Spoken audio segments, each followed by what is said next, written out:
സാംസങ്ങിൻ്റെ A12 എന്ന phone ഇപ്പോൾ ഇന്ത്യയിൽ ലോഞ്ച് ചെയ്തിരിക്കുകയാണ്. ഈ ഒരു ഫോൺ വരുന്നത് 13,000 രൂപ പ്രൈസ് റേഞ്ചിലാണ്. ഇന്ന് നമ്മൾ ഈ വീഡിയോയുടെ പരിശോധിക്കുന്നത് സാംസങ് ഗാലക്സി A12 എന്ന ഫോണിൻ്റെ ടോട്ടലി സ്പെസിഫിക്കേഷൻ ബേസിലുള്ള റിവ്യൂ ആണ്.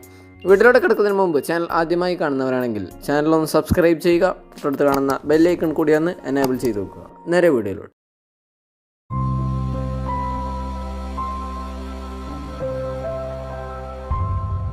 ആദ്യം ഇയർഫോണിൻ്റെ ഡിസ്പ്ലേയുടെ സൈഡിലേക്ക് നോക്കുവാണെങ്കിൽ 6.5 ഇഞ്ചിൻ്റെ HD+ IPS LCD ഡിസ്പ്ലേ ആണ് ഉപയോഗിച്ചിരിക്കുന്നത്. 20:9 എന്ന ആസ്പെക്ട് റേഷ്യോയിലാണ് ഈ ഫോൺ വരുന്നത്.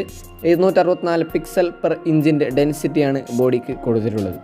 അപ്പോൾ ഈ ഒരു പ്രൈസ് റേഞ്ചിൽ 10,000 രൂപ പ്രൈസ് റേഞ്ചിന് മുകളിൽ HD+ ഡിസ്പ്ലേ വരുന്നത് ഒരു നല്ല കാര്യമൊന്നുമല്ല. ഇതിനേക്കാൾ കുറഞ്ഞ പ്രൈസ് റേഞ്ചിലും ഇതിൻ്റെ ഈ ഒരു പ്രൈസ് റേഞ്ചിലും ഫുൾ HD+ ഡിസ്പ്ലേ വരുന്ന ഫോണുകൾ ധാരാളമുണ്ട്. ഏകദേശം 205 ഗ്രാം വെയ്റ്റോടുകൂടി 8.9 mm തിക്നെസ്സോട് കൂടിയാണ് ഈ ഫോൺ വരുന്നത്. അപ്പോൾ അത്യാവശ്യം വെയ്റ്റൊക്കെ കൂടിയൊരു ഫോൺ തന്നെയാണ്. അപ്പോൾ ഈ ഒരു പ്രൈസ് റേഞ്ചിൽ ഈ ഒരു ഫോൺ ഈ ഡിസ്പ്ലേയിൽ വരുന്നത് ഒരു മികച്ച ഡിസ്പ്ലേ ഒന്നുമല്ല. കാരണം ഇതിൽ കൂടിയ റിഫ്രഷ് റേറ്റുമില്ല, ഫുൾ HD+ ഡിസ്പ്ലേയുമില്ല, ഒരു പഞ്ച് ഹോൾ ക്യാമറ കൊടുത്തിട്ടുമില്ല. അപ്പോൾ ഡിസ്പ്ലേയുടെ ഭാഗത്ത് ഒരു കാരണത്താലും സഫീഷ്യൻ്റ് അല്ല. കാരണം അത്രക്കും ലോ ക്വാളിറ്റിയുള്ള ഡിസ്പ്ലേ ആണ് ഇതിൽ കൊടുത്തിട്ടുള്ളത്. അപ്പോൾ ഡിസ്പ്ലേയുടെ ഭാഗത്ത് യാതൊരു വിധത്തിലും സഫീഷ്യൻ്റ് അല്ല. ഇനി ഇതിൻ്റെ പെർഫോമൻസിൻ്റെ സൈഡിലേക്ക് നോക്കുകയാണെങ്കിൽ മീഡിയാടെക്കിൻ്റെ ഹീലിയോ P35 എന്ന 12nm പ്രൊസസ്സറാണ് കൊടുത്തിട്ടുള്ളത്. ഇത് അധികം ഒരു പഴയ ഒരു പ്രൊസസ്സർ തന്നെയാണ്. ഇതിപ്പോൾ നിർത്തണമെന്നാണ് എനിക്ക് തോന്നുന്നത്. കാരണം അത്രക്കും ഒരു പെർഫോമൻസ് തരാത്തൊരു പ്രൊസസ്സറാണ്. അത് അവർ ഈ ഒരു ഫോണിൽ, ഈ ഒരു പ്രൈസ് റേഞ്ചിൽ വരുന്ന ഫോണിൽ കൊടുത്തിട്ടുണ്ട്. ഇതിൽ നിന്നും ഒരു മികച്ച അല്ലെങ്കിൽ ഒരു മിനിമമായ ഒരു പെർഫോമൻസ് പോലും ഈ പ്രൊസസ്സറിൽ നിന്നും ലഭിക്കില്ല. പവർ VR G8320 ആണ് ഇതിൻ്റെ GPU വരുന്നത്. അതുകൊണ്ട് തന്നെ Android 10 ഇത് പ്രവർത്തിക്കുന്നത്. എങ്കിലും ഇത് പെർഫോമൻസിൻ്റെ സൈഡിലും ഒരു വിധത്തിലും സഫീഷ്യൻ്റ് അല്ല. ഇതൊരു ഓൾഡ് പ്രൊസസ്സറും G35 കുറഞ്ഞൊരു പ്രൊസസ്സറാണ്. അതുകൊണ്ട് തന്നെ പ്രൊസസ്സറിൻ്റെ ഭാഗത്തും സഫീഷ്യൻ്റ് അല്ല. അത്യാവശ്യം ഒരു നോർമൽ യൂസർ ആണെങ്കിൽ പോലും ഇത് ഭയങ്കര ലാഗായിരിക്കും. അങ്ങനെയുള്ളൊരു പ്രൊസസ്സറാണ് ഇതിൽ കൊടുത്തിട്ടുള്ളത്. ഇനി ഇതിൻ്റെ ക്യാമറ സൈഡിലേക്ക് വന്നാൽ 48 MP ക്വാഡ് ക്യാമറ സെറ്റപ്പാണ് ക്യാമറ ഭാഗത്ത് കൊടുത്തിട്ടുള്ളത്. അതൊരു നല്ല കാര്യമാണ്. f2.0 വരുന്ന 14 MP ഒരു വൈഡ് ആംഗിളും 5 MP ഒരു അൾട്രാ വൈഡും 2 MP ഒരു മാക്രോ ലെൻസും 2 MP ഒരു ഡെപ്ത് സെൻസറുമാണ് കൊടുത്തിട്ടുള്ളത്. അതിൽ നമുക്ക് 1080p റെസൊല്യൂഷനിൽ 30 ഫ്രെയിം/സെക്കൻഡിൽ വരെ വീഡിയോ ഷൂട്ട് ചെയ്യാനും പറ്റുന്നതാണ്. ഇനി ഇതിൻ്റെ സെൽഫി ക്യാമറയിലേക്ക് വന്നാൽ 8 MP ഒരു സിംഗിൾ ക്യാമറയാണ് കൊടുത്തിട്ടുള്ളത്. അതിൽ നമുക്ക് 1080p റെസൊല്യൂഷനിൽ 30 ഫ്രെയിം/സെക്കൻഡിൽ വരെ വീഡിയോ ഷൂട്ട് ചെയ്യാനും പറ്റുന്നതാണ്.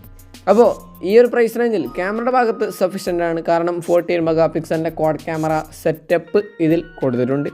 അതുകൊണ്ട് തന്നെ ക്യാമറയുടെ ഭാഗത്ത് അങ്ങനെ വലിയൊരു ഇഷ്യൂസുമല്ല. ഈ ഒരു പ്രൈസ് റേഞ്ചിൽ 14 MP കൊടുക്കുന്നത് അത്ര ഒരു നല്ലൊരു കാര്യം തന്നെയാണ്. ഇനി ഇതിൻ്റെ ബാറ്ററിയുടെ സൈഡിലേക്ക് വന്നാൽ 5000 mAh ഒരു ബാറ്ററിയും 50 വാട്ടിൻ്റെ ഒരു ഫാസ്റ്റ് ചാർജിങ്ങും കൂടി കൊടുത്തിട്ടുണ്ട്. ചാർജ് ചെയ്യാൻ വേണ്ടി USB Type-C പോർട്ടും ഇതിൽ കൊടുക്കുന്നുണ്ട്. അപ്പോൾ ബാറ്ററിയുടെ ഭാഗത്തും ഒരു ഇഷ്യൂസ് ഒന്നുമില്ല. 5000 mAh ഒരു നോർമൽ ബാറ്ററിയാണ്. അതുകൊണ്ട് തന്നെ ഒരു 50 വാട്ടിൻ്റെ ഒരു ഫാസ്റ്റ് ചാർജിങ്ങും ഇതിൽ സപ്പോർട്ട് ചെയ്യുന്നുണ്ട്. അപ്പോൾ ബാറ്ററിയുടെ ഭാഗത്ത് ഒരു ഇഷ്യൂസ് ഒന്നുമില്ല.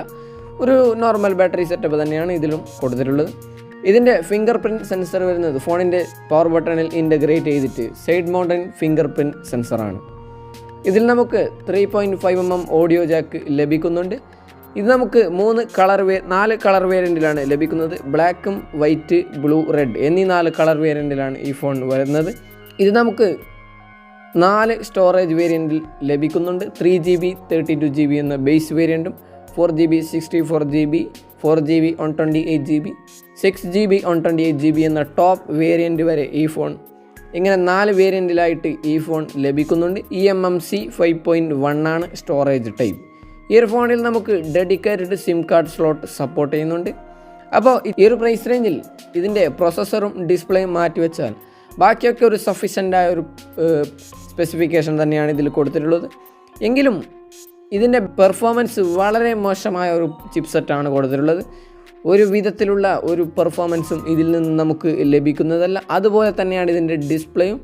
ഈ ഒരു പ്രൈസ് റേഞ്ചിൽ ഈ ഡിസ്പ്ലേ കൊടുക്കാവുന്നത് അങ്ങനെ അറിയുന്നവർ ആരും വാങ്ങുന്നതല്ല. ഏതായാലും ഒരു നോർമൽ യൂസർ ആണെങ്കിലും ഡിസ്പ്ലേ ചെറിയൊരു ഡിസ്പ്ലേ ആണ്, അതുകൊണ്ട് തന്നെ ചെറിയൊരു പ്രോസസ്സറും കൂടിയാണ്. ഒരു നല്ലൊരു ലാഗ് ടൈം ഈ ഒരു പ്രോസസ്സറിൽ നിന്നും നമുക്ക് ലഭിക്കുന്നതാണ്. അപ്പോൾ ഇത്രയൊക്കെയാണ് ഈ ഒരു ഫോണിൻ്റെ സവിശേഷതകൾ.